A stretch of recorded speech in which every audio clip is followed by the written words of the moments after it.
Assalamualaikum warahmatullahi wabarakatuh. Sahabat Karnus dimanapun teman-teman berada. Alhamdulillah kita berjumpa lagi di kajian Karnus spesial Ramadan di hari ini. Kita sudah melewati beberapa topik dan semakin menarik ya teman-teman. Kalau kita mempelajari ilmu Allah itu tidak akan ada habisnya.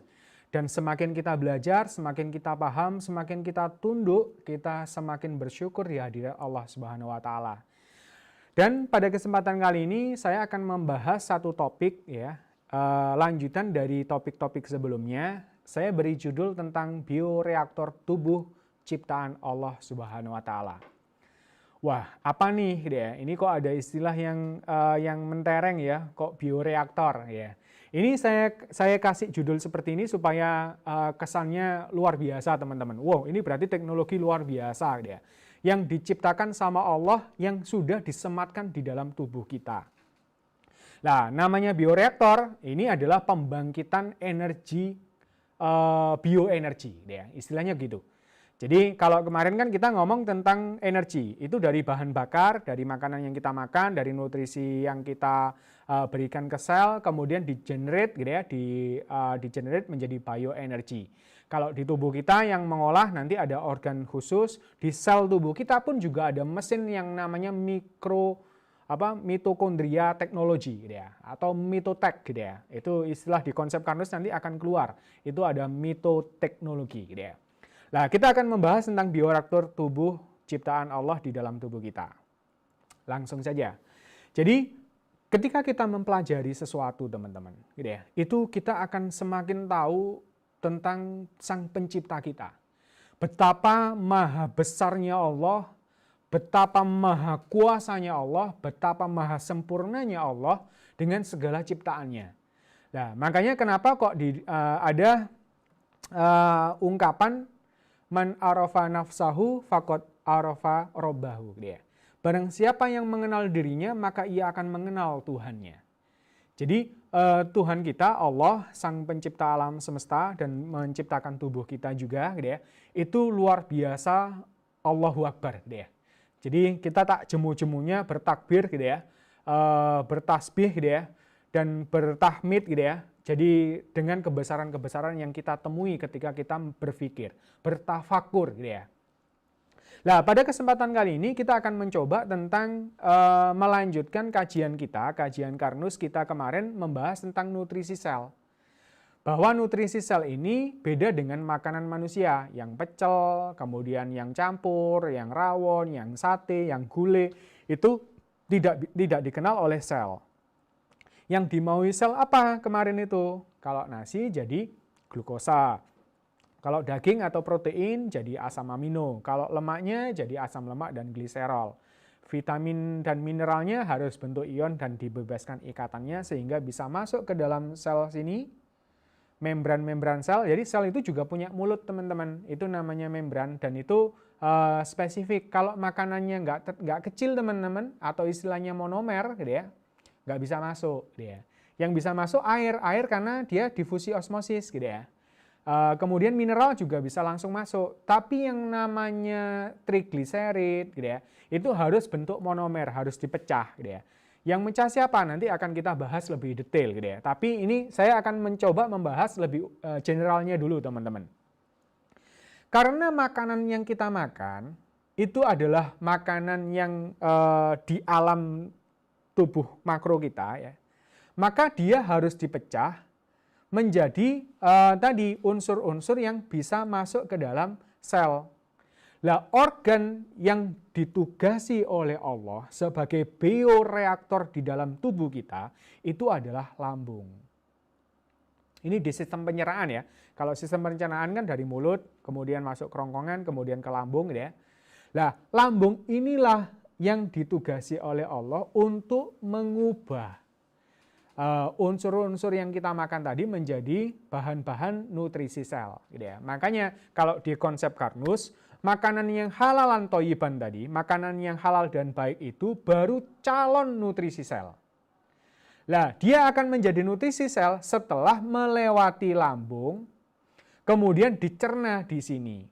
Lah, ibarat kalau kemarin saya kasih ilustrasi warung teman-teman, yang menjadikan daging kambing tadi itu matang, itu siapa?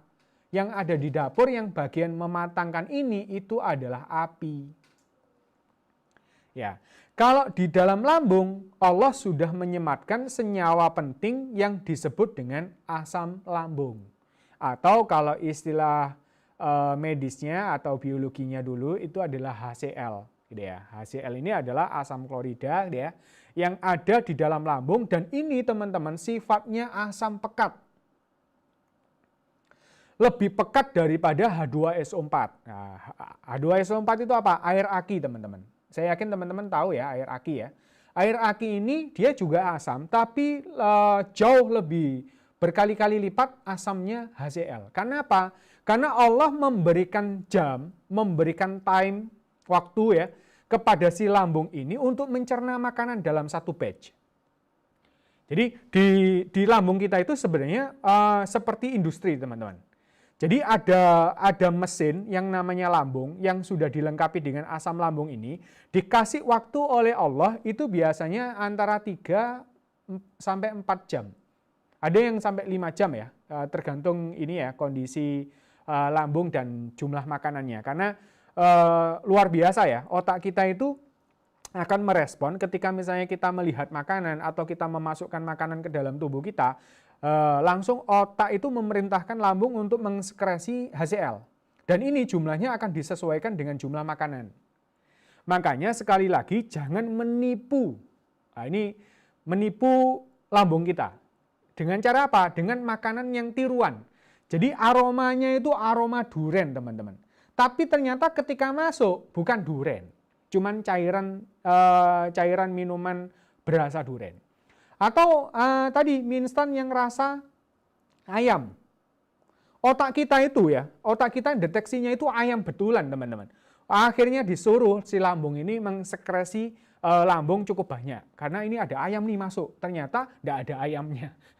Nah ini juga pengaruh, teman-teman. Kedoliman kita menipu diri kita sendiri dengan tadi makanan-makanan tiruan, namanya saja tapi bukan senyatanya, gitu ya. Itu membuat stabilitas dari asam lambung kita itu tidak stabil. Makanya kenapa kok buahnya orang-orang yang bermasalah dengan lambungnya, itu salah satunya adalah seringkali lambungnya ditipu, otaknya ditipu, gitu ya. Nah, mulai sekarang karena kita sudah paham, ya sudah makanlah halal dan thayyib, gitu ya. Makanannya halal dan baik, gitu ya. Oke, kita kembali ke sini, teman-teman. Jadi di tubuh kita itu kita dikasih waktu oleh Allah, disematkan di dalam lambung ini untuk mencerna makanan itu. Dicerna. Nanti yang karbohidrat dirubah menjadi glukosa, kemudian protein dirubah menjadi asam amino, si lemaknya juga menjadi asam lemak dan gliserol, gitu ya. Nah, itu semua teman-teman bisa berjalan dengan baik ketika lambung itu memiliki asam lambung yang cukup, ya. Ingat ya, sama saja seperti tadi ya, sate itu akan matang ketika ya, satenya ini dibakar dengan api yang cukup. Kalau apinya kurang ya nggak matang. Makanya kenapa ketika kita makan, kemudian asam lambung kita tidak cukup, ya akhirnya keluarlah menjadi feses. Jadi yang nanti diserap di pembuluh darah ya, itu juga semakin sedikit, gitu ya. Ingat ya, ini. Nah, makanya kalau makan yang baik, teman-teman, makanya kalau kita puasa ini sebenarnya kita diajarkan secara tidak langsung untuk proses produksi nutrisi sel itu dengan metode batch. Metode batch itu gini, jadi udah masukkan satu paket makanan, jeret. Nanti tunggu 3-4 jam atau 5 jam, gitu ya. Biasanya kalau kita sebelum Ramadan itu kan jam 8 sarapan, jam 12 makan siang, kemudian nanti jam 18 mungkin habis maghrib kita makan malam, gitu ya. Itu ada jedanya. Nah, makan yang tidak baik itu makan terus-terusan, teman-teman. Ini salah satu juga yang diangkat di konsep Karnus, mungkin beberapa pendekar ya, pendekar Nusantara juga masih belum pernah dengar ini. Kalau kita jam 8 makan ya, terus belum dicerna dengan baik. Terus kita masukkan makanan lagi, gitu ya, sejam kemudian, apalagi makannya ngemil terus, itu membuat metabolisme di dalam pencernaan itu tidak berjalan dengan baik. Kenapa? Karena di dalam lambung ini ada satu enzim. Enzim ini dia akan bekerja dengan baik, pepsin ya, pepsinogen gitu ya. Itu untuk mencerna protein ya. Itu menjadi asam amino, itu ketika asam lambungnya sudah banyak dipakai untuk mencerna karbohidrat dan lainnya.